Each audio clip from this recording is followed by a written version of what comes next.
जीने की तमन्ना और अपने हक की चाहत ने उम्र की सीमा को तोड़ते हुए बाराबंकी में 65 से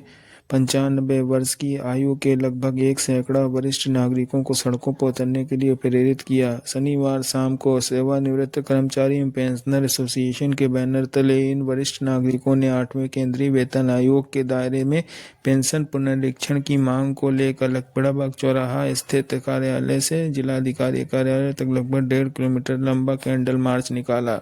इस मार्च में न केवल स्वस्थ बुजुर्ग शामिल हुए बल्कि 90 वर्ष से अधिक आयु के और अस्वस्थ वरिष्ठ नागरिक भी व्हील चेयर पर बैठकर अपने अधिकारों के लिए आवाज उठाते दिखे, जो उनके मजबूत इरादों को दर्शाते हैं। एसोसिएशन के अध्यक्ष बाबूलाल वर्मा ने जिलाधिकारी को सौंपे गए ज्ञापन में वित्त मंत्रालय के 3 नवंबर 2025 के संकल्प पत्र पर गहरी निराशा व्यक्त की है। उनका मुख्य आरोप है कि इस बार 8वें वेतन आयोग के विषय बिंदुओं में पेंशनरों की पेंशन एवं अन्य लाभों का संदर्भ पूरी तरह से हटा दिया गया है, जबकि पूर्व में सभी वेतन आयोगों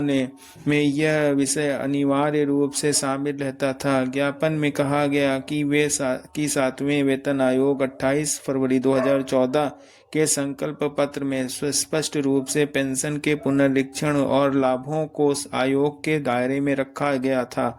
जिसमें आयोग की सिफारिशें लागू होने की तिथि से पहले सेवानिवृत्त होने वाले कर्मचारियों की पेंशन में संशोधन भी शामिल था। वरिष्ठ नागरिकों का कहना है कि 8वें वेतन आयोग के संकल्प में यह स्पष्ट हो गया कि कर्मचारियों के वेतन भत्ते के साथ पेंशनरों की पेंशन का पुनरीक्षण नहीं होगा, जिससे आगे चलकर उनकी महंगाई राहत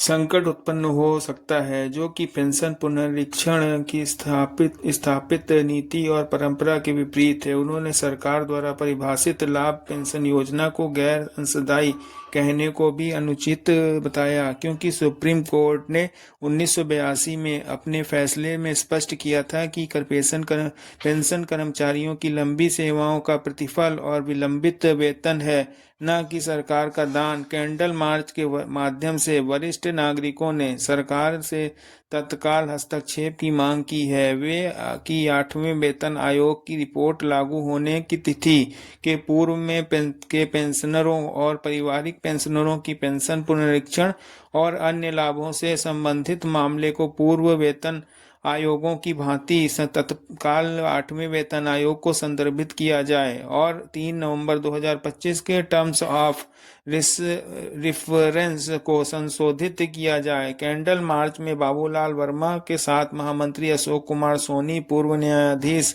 रामचंद्र निगम, पूर्व CMS doctor SC Sonkar, Sushila Vajpayee, Munni Singh और राम यज्ञ सरोज सहित लगभग 1 सैकड़ा लोगों ने